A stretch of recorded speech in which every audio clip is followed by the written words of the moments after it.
Baptism తీసుకోవడం మనస్ఫూర్తిగా మీకు ఇష్టమేనా, లేకపోతే ఇతరుల ప్రోత్సాహం ఉందా? మీకు ఇష్టమే. యేసు ప్రభువారు మీ పాపముల కొరకు చనిపోయి తిరిగి లేచారని ఆయన నమ్ముకోవడం ద్వారా ఆయన రక్తములో మీ పాపాలు సంపూర్ణంగా కడగబడతాయని మీరు మనస్ఫూర్తిగా నమ్ముతున్నారా? నమ్ముతున్నారు.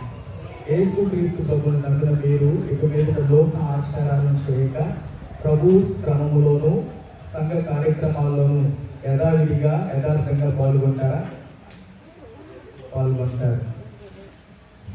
ఈ యొక్క ప్రత్యేకమైనటువంటి సమయంలో మరి రక్షణ పొందిన తరువాత ఎన్ని ఇబ్బందులు వచ్చినా, ఎన్ని ఆటంకాలు వచ్చినా దేవునితోనే కొనసాగుతూ మీ యొక్క రాబడిలో మరి 10వ వంతు దేవునికి ఇవ్వడానికి నమ్ముతున్నారా, విశ్వసిస్తున్నారా? సంఘక్షేమం కొరకు ప్రయాసపడి జీవించడానికి, ఎన్ని సమస్యలు వచ్చినా పరిశుద్ధ జీవితం జీవించడానికి ఇష్టపడుతున్నారా? ఈ యొక్క ప్రత్యేకమైన సమయంలో మరి ఇచ్చినటువంటి సాక్ష్యమును బట్టి, సంఘం ఇచ్చిన సాక్ష్యమును బట్టి, ఈ యొక్క దేవుని యొక్క అధికారమును బట్టి ఈ ప్రత్యేకమైన సమయంలో మరి బాప్టిజం కొనసాగిస్తున్నాము.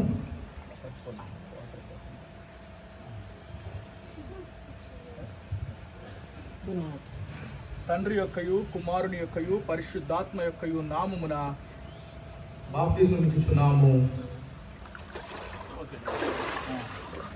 నా యేసయ్య